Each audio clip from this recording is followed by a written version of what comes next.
Ketegangan global meningkat drastis setelah Presiden Rusia Vladimir Putin mengumumkan bahwa produksi massa rudal hipersonik terbarunya, Oreshnik, telah rampung.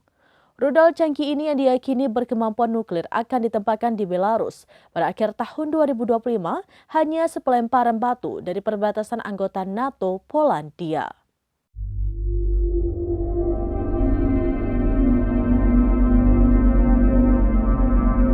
Ketegangan global meningkat drastis setelah Presiden Rusia Vladimir Putin mengumumkan bahwa produksi massa rudal hipersonik terbarunya, Oreshnik, telah rampung. Rudal canggih ini yang diyakini berkemampuan nuklir akan ditempatkan di Belarus pada akhir 2025, hanya sepelemparan batu dari perbatasan anggota NATO Polandia. Pengumuman yang disampaikan Putin dalam pengerahan militer pada Jumat 1 Agustus 2025 ini sontak memicu kekhawatiran baru di kalangan negara-negara barat terutama NATO.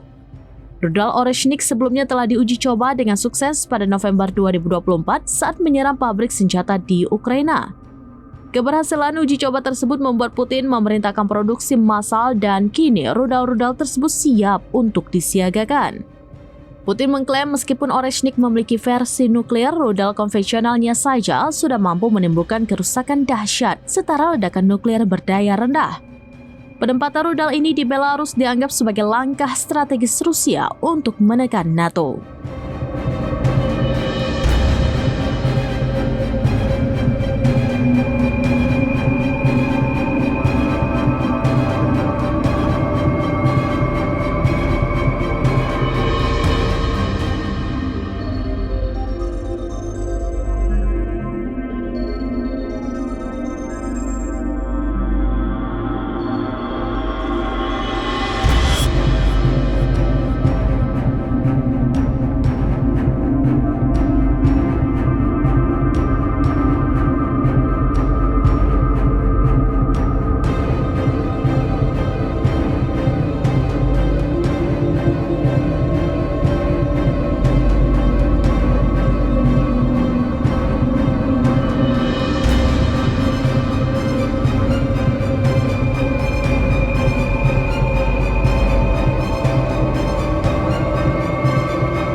Demikian informasi terkini Syedara Alun, saksikan terus beragam informasi lainnya. Coba like dan share seluruh akun serambinews.com.